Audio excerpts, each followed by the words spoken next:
acidic venom, EMP bursts, and destitute expeditions, all located in the backdrop of the harshest desert in the world. Today's episode is all about the Mongolian Death Worm, and I'd wager this one is new to even the most experienced cryptid enjoyer. I'd like to very quickly ask you to please consider liking the video, commenting your thoughts, or maybe even subscribing. Now back to the video. Roy Chapman Andrews was born on January 26, 1884, in Beloit, Wisconsin. Inquisitive from a young age, he would often explore the nearby forests, fields, and bodies of water. As he grew into a young man, and quickly realizing he needed a means to fund his tuition to Beloit College, Chapman taught himself taxidermy and applied it into a successful trade. After graduating, his deep love for the unknown led him to apply at the American Museum of Natural History in New York City. So genuine was his love for the craft that when he was told no openings were available, he offered to start out as the janitor in the taxidermy division. During the next few years, he worked and studied simultaneously, earning a Master of Arts degree in mammalogy from Columbia University. Andrews joined the Explorers Club in New York during 1908, 4 years after its founding. This man was credible, and his achievements only started growing. From 1909 to 1910, Andrews sailed on the USS Albatross to the East Indies, collecting snakes and lizards and observing marine mammals.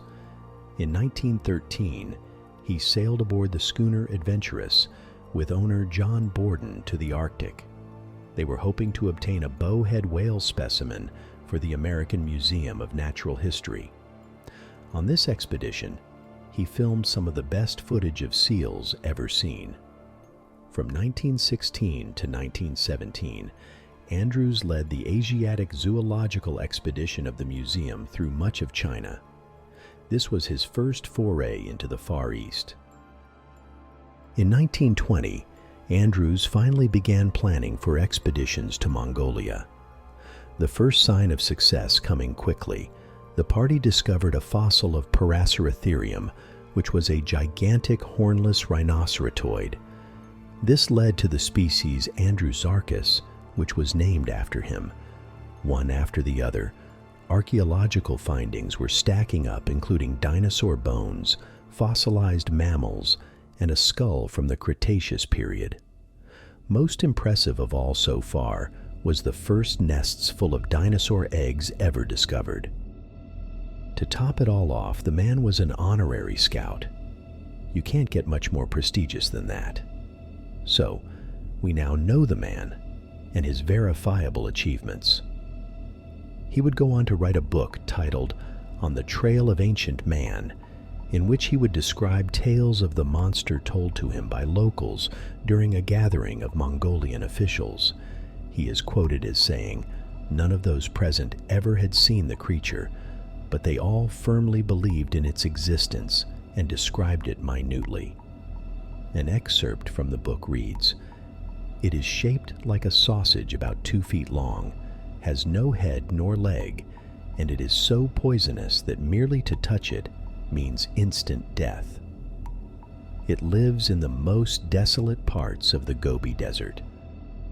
Mongolian legend described the creature as traveling underground, creating waves of sand on the surface which allow it to be detected. It is said it can kill at a distance, either by spraying a venom at its prey or by means of electric discharge. It primarily lives and burrows underground, only rarely coming to the surface.